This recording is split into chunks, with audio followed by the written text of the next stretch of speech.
Sorry, I'm trying to figure out my light. I was trying something new, but it's too distracting, so I'm trying to figure out how to get it back to normal. Because it's annoying me. Oh yeah, that isn't distracting at all. Holy cow. Sorry guys, I'm trying to get my light back to normal. I was trying something different and I don't like it. So now I'm trying to get it back to normal. Where's it at? I don't know how to get it back to normal. Oh, there we go. I think I figured it out. Oh, that was distracting. Talk about hard on the eyes. Holy cow. If you're just hopping on and you're new here, tell me who you are, where you're from. My name is Renee, if you're not familiar. Hold on, guys, I gotta clean my glasses. They're fine all day. I wear them all day. It just cracks me up. And then as soon as I get on a live, they bug the crap out of me. So they could be dirty all day. And I'll sew in them, you know, work on my stuff. I'm good. Till I get online and then I'm like, wait, they're dirty. So yeah, if you're new here, tell me who you are, where you're from. All right, let's see. These are actually my living room glasses. My bedroom ones are actually over there, but I walked in here. I was sewing earlier and I walked in here with them. So now I have 2 pair in the bedroom and nothing in the living room. So I'll have to fix that. Oh, that's good. I just smeared it because my finger went through the tissue. All right. So tonight we're going to be talking about, are you letting fear control your life? And what does that look like? As soon as I get my glasses clean. Maybe. Okay. Let's see. Did I fix it or make it worse? All right. I got a hair in my eye. Thank you for the heart, me Daniel. All right. So, shall we get started? If you're new here, tell me who you are, where you're from. I guess I should have went with my bedroom glasses, huh? All right. So, if you're not familiar, my name is Renee. Welcome. I started my TikTok in March of 2024. The reason why I started my TikTok is because in September of 2023, my husband, for TikTok purposes, unalived himself. If you're not familiar with my story, my husband and I were together for 32 years, never apart more than 2 weeks in those 32 years. And so I didn't know an adult life without him. And so when he passed, everybody kept telling me, Renee, put one foot in front of the other. And I literally didn't know how to do that. Thank you for those, Daniel. I appreciate it. I didn't know how to do that. And so, after he left, I honestly thought about checking out myself. And then I decided, my daughter had said to me, she said, Mom, you realize your life is worth living, right? And that was like my light bulb moment. And I was like, okay, I'm a mess and I have to figure out a way to heal myself because my husband didn't leave me in a great spot financially. So therapy was out and I'm the unique girl, the circle that don't fit in the square. And so I knew that group therapy wasn't going to work for me either. And so like I said, I had to find a way to heal myself. And so I started to deep dive into meditation and journaling, and I would go out into nature and spend time and cry and do all of the things that I know I needed to do. So that's kind of my journey here. Other than I discovered that I had abilities at that time also, that I could talk to my spirit guides, and they slowly led me to my purpose, which was to help other people with loss. So that's why I'm here. I only have 2 rules on my page. The first one is I just ask that you be kind. And the second one is I ask that we talk no politics here. Just not at all what my page is about. There's a million other pages out there for that. My page isn't just, it's just not about that. So I always like to say I'm on my journey of life where I am and you're on your journey of life where you are, and none of us are going to agree on everything. So we agree to disagree here. And if you can't do that, I just ask that you hop off and keep scrolling. So when I go live, generally, for the most part, my guides give me the topic. So tonight we're going to talk about, are you letting fear control your life? And what does that look like?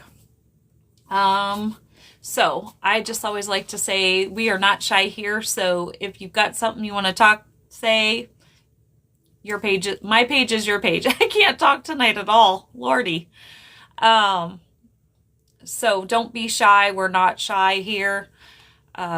Sometimes TikTok hides your comments though, and that I can't control. I have no control over that, unfortunately. So if I don't read your comment, that means I'm probably not seeing it. So, but mostly my page is about loss, but we talk about other things here too that kind of go hand in hand with that. So I'm going to get started, stop rattling on because we're already 7 minutes in. So, okay, are you letting fear control your life? Fear is an automatic survival mechanism designed to protect us, right? When we think something is going to hurt us, we have fear, right?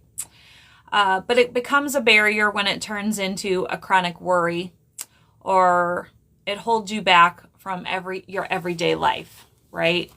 And I know a lot of times, part of the reason, like I said, we're talking about this is because sometimes it can go hand in hand with loss, right? In my case, when I lost my husband, I had lots of fears because like I said, I never lived an adult life without him. I didn't know how.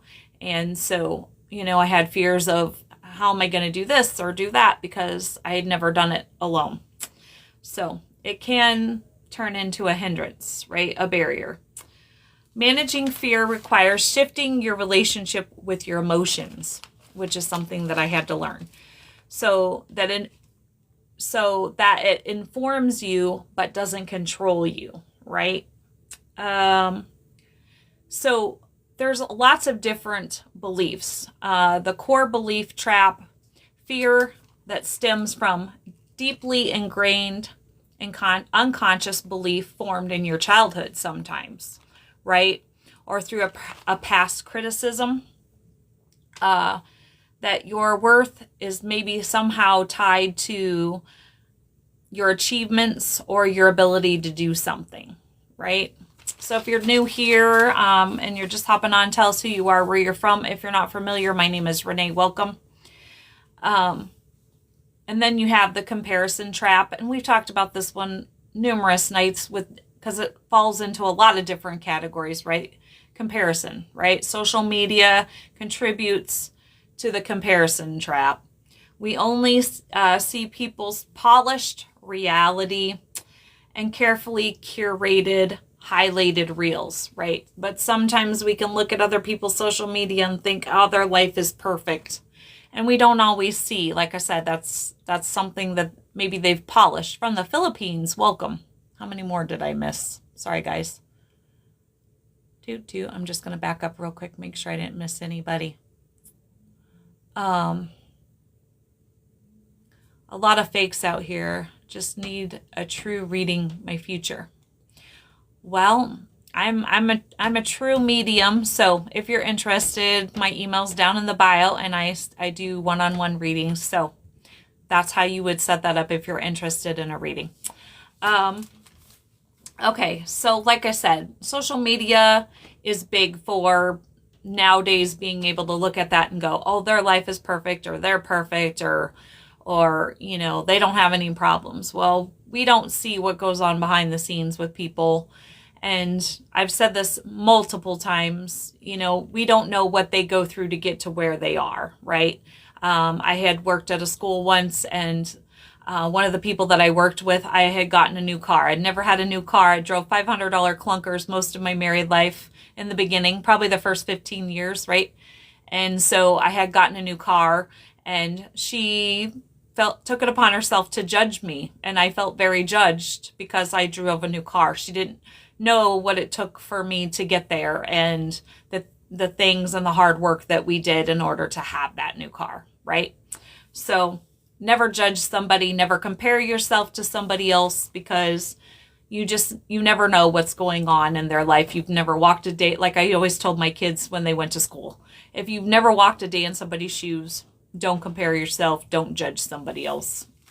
It's just a good policy. So if you're just hopping on and you're new here, tell us who you are, where you're from. My name is Renee, if you're not familiar. Tonight we're talking about letting fear control us and or control our lives. So your mind acts like a magnifying glass to all of its flaws, right? And of course, it doesn't help when the world teaches us to look at the negative. Always look at the negative of things instead of what can go wrong today, what can go right today, and so like I said, our mind can overwork, we can overthink. Anybody else an overthinker here? I used to be. I'm working on that. I can overthink a lot and think, of all of the bad things that I'm doing wrong instead of maybe the good things that I'm doing. So learning how to control our emotions and our mind.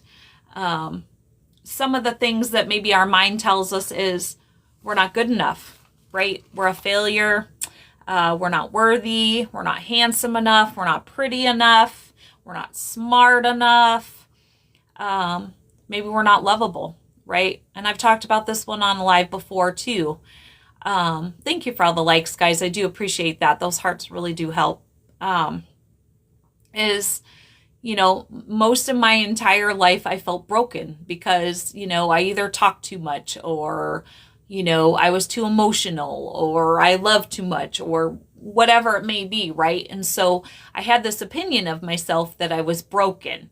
And what I didn't realize is that I wasn't broken. I didn't know who I was. And once I learned who I was, then I was able to learn to love myself.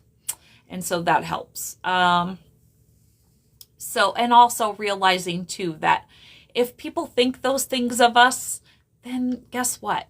They're not your people. We talked about that one a little bit last night too. They're not your people. So find other people. If you're too much, too lovable, find other people.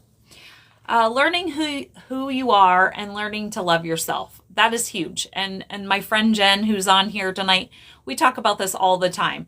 Learning who you are and learning to love yourself falls in almost every category in our life. That tells you how important it is. So that is huge. Because I stopped relying on others to dictate my worth, right? So once I learned to love myself, I figured out who I was and learned to love myself. I no longer needed anyone's validation, right? And so a lot of times when we're needing other people's validation, it's because we don't love ourselves. Your boy, Troy, irrelevant. Did I miss something? What did I miss? I must have missed a comment in there somewhere. Oh, you can go ahead and block him, Jen. He's a troll. Okay. So, like I said, practice validating yourself. That's a huge one. By saying, I'm proud of me. If you have to stand in the mirror and say, I'm pretty, I'm handsome, I'm worthy, I'm smart, whatever it is, right? Practice validating yourself instead of the negative, right? Take the spotlight off of yourself. That's one way to do it. Instead of worrying about what might others think of me. That fear of, what are they going to say? And what are they going to, people are going to talk about me. Instead of worrying about that, take the spotlight off yourself and think about, shift that to what do I think of me? Or what can I do to help somebody else? Worry about helping somebody else instead of worrying about what other people are saying and thinking about us, right? And always remember, I love this. Ever since I've learned this, it's my motto, right? What other people think, their opinions and what they think about us are none of our opinion. They're none of our business. I can't talk. Sorry, guys. Focus on how you can contribute to others' lives. We talked about that just briefly.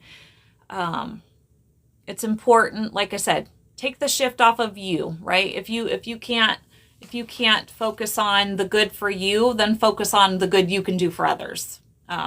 So take that shift off of yourself. put it onto other people of how you can help others and not worrying about yourself so much. And I think that's important. Not showing up for life. That's one of the ways. What does it look like, right? Letting fear control you. Not showing up for life. I know most of my married life, I lived in survival mode. And I pretty much just, that's where I lived. And I was just worried about functioning. And so I wasn't showing up for life very much. I didn't have fun. I didn't go. I mean, I did, but I didn't, right? Like there was a lot of times where it's like I just isolated myself and I just, I didn't show up for life. Procrastination. Anybody else? I used to be a huge procrastinator. I'm way better than I used to be. I'm still one of those people, though, when I'm on a deadline, I work better, which I know is so bad. That's just, but there again, I know that about myself, right? Know and understand how you work. So sometimes it's not so much about procrastination, but for me, it's like when I'm on a deadline, I just do better. I don't know. It's like my brain functions better. I don't know. But procrastinating, we delay tasks to protect us from judgment, right? So sometimes if we think, well, if I just don't do it, then somebody's not going to judge me, or I won't be judged somehow. Or you won't have those emotions of, well, if I just don't do it, if I wait till the last minute and I don't do it, then I don't have to worry about failing at it because maybe you're not sure. Now I fit that category to a T, right? If I do not understand something, my brothers will tell you I was horrible at math when I was growing up. And if I did not understand something, I would just shut down. I just went into shutdown because if I didn't get it, I didn't get it. And so sometimes it's easy to just procrastinate. And I know I'm guilty of that one. I will procrastinate on something if I don't understand how to do it or what I'm doing. So know yourself, right? Okay, common signs of fear behavior. Perfectionism. I also fall into this category, right? Thinking everything has to be perfect. I'm learning and I'm getting better. Since I started doing reels and being online, my guides have taught me that my reels don't have to be perfect. I don't have to take 12 takes, 15 takes, 20 takes to get it perfect. It doesn't have to be perfect. People don't want perfect. They want real, right? And so I'm learning that. So sometimes like I'll make a reel and I'll be like, oh, I didn't say that right. And then I'm just like, hit post, Renee. That's what my guides have taught me. Just hit post. Don't overthink it, right? Because that perfectionism in me, which stems from, childhood trauma of feeling like I always had to be perfect at something, apparently. So don't overthink it. You don't have to be perfect. You don't have to control everything. It's okay. So now, like I said, sometimes I'll take a couple takes, but most of the time it's like, it doesn't have to be perfect. Like I said, nobody wants perfect.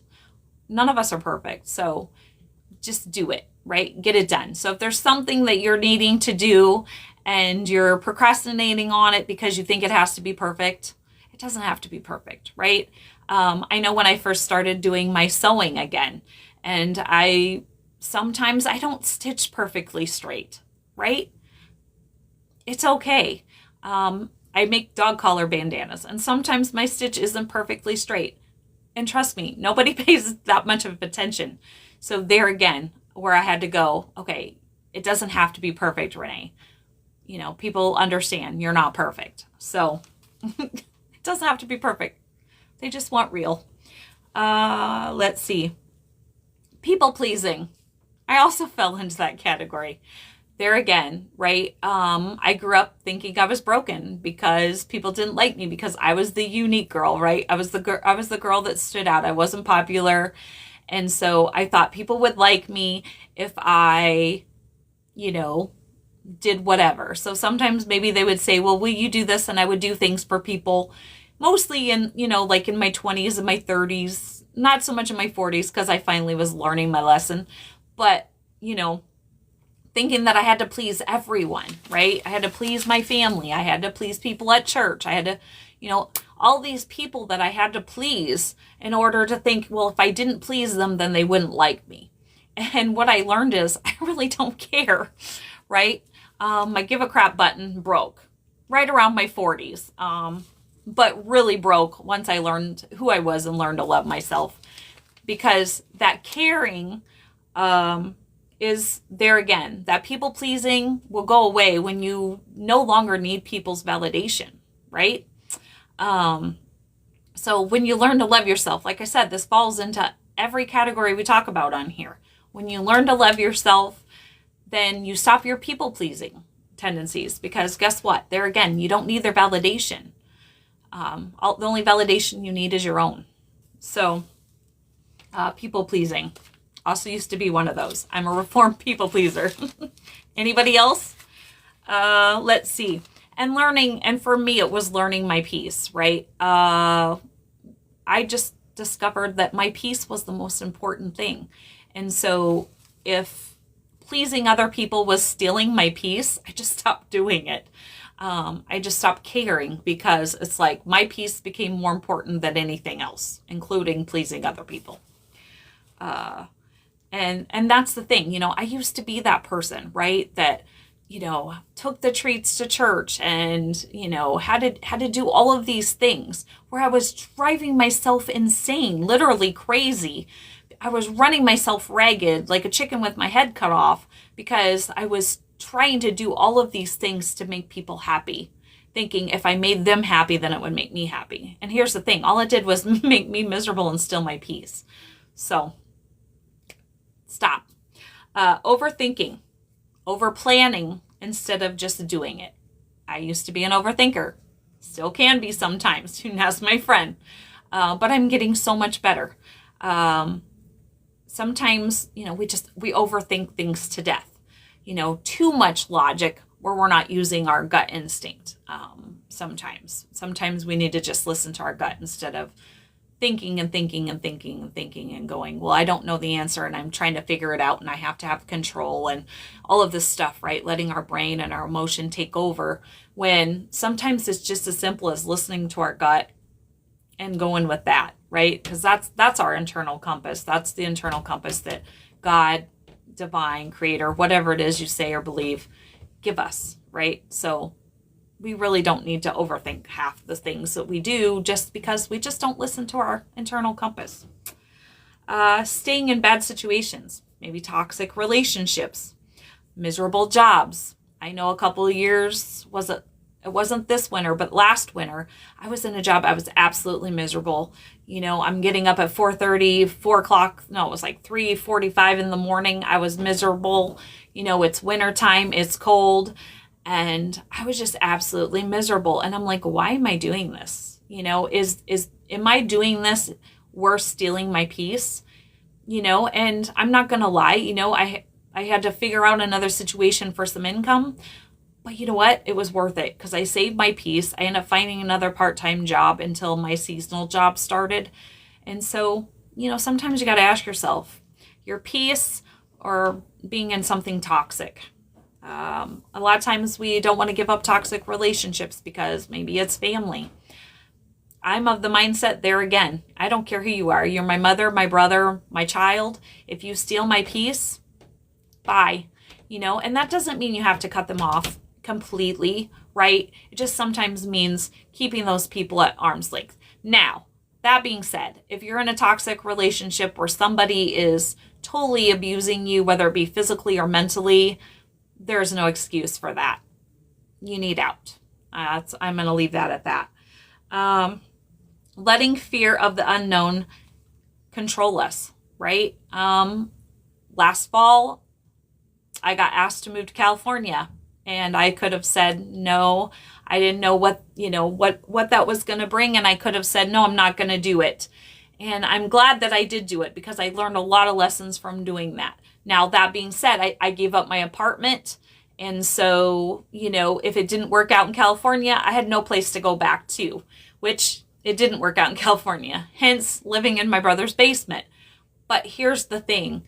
I believe with all of my heart, sometimes the things in life that we regret are the chances that we don't take. And so my husband and I always had this saying, you don't know if you don't go. So that's my philosophy on that. And it doesn't have to be big decisions like that either, right? Like, like moving your whole life to another state, but just not letting fear of the unknown stop you, right? That's our comfort zone. That's our ego trying to keep us in our comfort zone. So, learning when sometimes we need to step out in fear a little bit, to step out of that comfort zone so we can grow and evolve as a person, right? And for me, I grew a lot. One, I had never traveled without my husband. I went from South Dakota to California by myself with a dog and 2 cats in a car. And, I was terrified. I admit it. I was terrified. I think I was, 4 hours from home, and I called my daughter and I'm like, I can't do this. And my daughter says to me, my daughter, right? She says this to me. She says, Mom, you're already doing it. I was already on the road, right?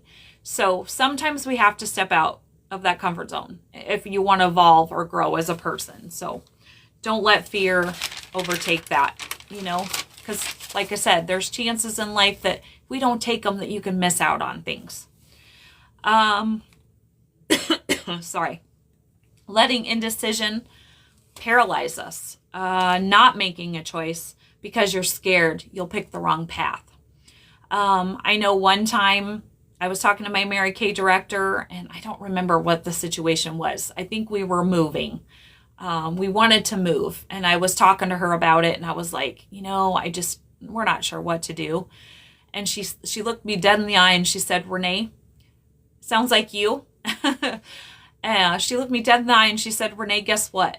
Sometimes we just have to make a choice, and you have to make it the right choice, right? So you make it the right choice. I believe every choice we make is a learning decision. Just like me going to California, I learned a lot about myself. And so, maybe it wasn't the right path that I should have taken, but I learned so many things about myself, and I don't regret it, and I wouldn't change it. So sometimes just make a choice, and don't be so scared that it's not the right choice, because like I said, every situation's a learning situation. And, if that choice isn't right, then you make another choice to fix it or whatever, right? Or as my mom and my grandma always said, you cross that bridge when you get there. So you make that choice today, and whatever happens. And then you make another choice, you cross that bridge later. So for me, I didn't know where I was going to go if I left California. I just figured I'll cross that bridge when I get there, And I know not everybody can make choices like that. Not everybody, has that self-confidence, to be able to do that, or you're a complete control freak. And like I used to be, the old me would have been like, yeah, no, I don't know how I'm going to control the situation, so I wouldn't made it. But like I said, I had become to the point where, like I said, my husband and I always talked about, if you don't know unless you go. Sorry, I had to brain fart for a second. Okay, so every choice is a lesson, and finding a new perspective, right? So there again, if you make a choice and it wasn't necessarily the right choice, change your perspective. If you're just hopping on, tell us who you are, where you're from. If you're not familiar, my name is Renee. Welcome. Tonight we're talking about letting fear control our life, and what does that look like? How to break those cycles. Some of the ways: speak the fear, say it out loud, say and the outcome you are scared of. Because sometimes when we say it out loud, then we kind of laugh at ourselves and go, really, I'm really scared of that, right? Because it sounds worse in our head. So sometimes if you speak it, then you realize it's really not. Or you can say, wow, is that really a fear? Right? Why is that such a big fear? Once you say it out loud and you hear yourself say that.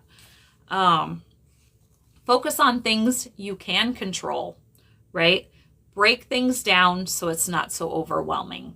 For me, when I first started writing my book, there again, the control freak in me was already, terrified. well, I don't know how to do this, and how do I get it published, and what's the next step, and what's the next step, and what's the next step. And so if you're like me, and break it down so you're not so overwhelmed. So for me, then I just learned that I had to just focus on writing the book. Let's just write the book. There again, we'll cross that bridge when we get there. So I'm almost done writing the book, and then I'll figure out the next step, right? And I'm to that point where I'm figuring out the next step. But I'm not worried about the step after that or the step after that, right? I'm just focusing on right now for me, so I'm not overwhelmed. Just what is my step right now? Finishing the book, okay? So if there's something that scares you and you're afraid of that and you're overwhelmed by just the whole thought of it, break it down into little pieces and figure out, okay, what step can I do right now, right? Maybe you have a huge dream, a huge goal, and I have lots of them. And to think about the whole picture sometimes it's extremely overwhelming, and then we can let fear just shut us down and then we do nothing, right? So instead of focusing on that whole dream, that whole goal, sometimes it's easier to just focus on where you are right now in the present. What do you got to do right now? The baby step you got to take right now to work towards that, right? Let's see. Mistakes.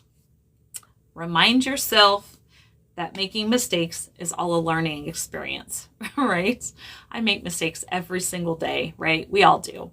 And learning to give yourself grace. That's a big one. I didn't write that down, but that is huge, right? We all make mistakes and we all make bad choices, and it is what it is, right? But there again, learning to change your perspective and, okay, what can I learn from this, right? Maybe I made the wrong choice or made a mistake, but what can I learn from it? Because ultimately that's why we're here. We're here to learn. All right, guys. And my takeaway for all of that is stop letting emotions control you, right? Don't let fear control your life. And that's easier said than done sometimes, but hopefully I give you some tools to work through that or to change that if you're going through some of that. Anybody have any questions? Everybody's so quiet tonight. Are they not letting comments come through, or am I just didn't see them? Anybody got anything they want to add to that? Anybody want to talk about their fears or going once, going twice? Anyone? Okay. All right. Well, while I'm waiting to see if anybody's going to talk to me at all, if you're not familiar, I also have a YouTube channel, which is under Scorpio Medium. All the reels that you see here on my page are also over there. The only difference is when I go live, I upload those over there to Scorpio Medium also. So if you do enjoy my lives and you miss one and you want to catch it, they're all over there on Scorpio Medium. I have changed my schedule again. I will be here Sunday through Wednesday, 7:30 p.m. Central Standard Time. Also going to try to start adding some daytime times. And every once in a while, you might catch me on a weekend. I'll hop on if I'm bored. But otherwise, Sunday through Wednesday, I'm here 7:30 p.m. Central Standard Time. And on Wednesday nights is our mini read night. So if you are interested in a mini read, we do those on Wednesdays. I also do one-on-one readings with people. So if you're interested in a one-on-one reading with me, you can set that up through sending me an email, which you'll find down below in my bio. And I'm also doing group readings. I fear losing my peace and letting anyone into my life. Yeah, that's tough. That is tough. It's one of those things where I guess you have to just step out in fear a little bit, out of that comfort zone and let somebody in. And, what's the worst that can happen? If they start to steal your peace, then you just, that's when they gotta go, I don't know. You know what I mean? So, I am starting to do group readings on Zoom. So if you've got a group of people you want to get together and you want to have a group reading, I do offer those now on Zoom. Those are available. And last but not least, I do have a Venmo. So if you would like to leave me a tip, you're welcome. If you would like to leave me a tip, those are always greatly appreciated but never expected. You can do that through my Venmo down below. And that's pretty much everything I have for you tonight, guys. Nobody else have any other questions or anything? It's, you know, the peace thing is kind of like when you've been hurt in love, right? Like for instance, for me, with my husband passing, I was ready to just put my wall up right away and be like, I'm not going to invite love back into my life because of fear, right? Fear of, I guess, for me, speaking for me personally, abandonment, right? I felt abandoned. And my heart was shattered into a million pieces. And so it's like that thought of inviting somebody back into my life to love, I'm taking that chance of being abandoned again or having my heart shattered into a million pieces again. And so, I guess the biggest thing is you just have to weigh, for me, it was weighing the option of, do I want to spend the rest of my life alone with the wall up, or do I want to maybe take the chance of spending the rest of my life with someone else? And for me, it's worth it. I want to take the chance of spending my life with someone. I don't want to be alone for the rest of my life. And there again, another lesson that I had to learn, that I don't need somebody in my life. I want somebody in my life. So just throwing that out there. That's pretty much all I have, guys. So let's see. Today's Monday, so I will be back tomorrow night. I'm not sure what I'm going to be talking about. I guess we'll find out when tomorrow night gets here. I hope y'all have a great night. Remember to make tomorrow great because it's a choice. Until we meet again.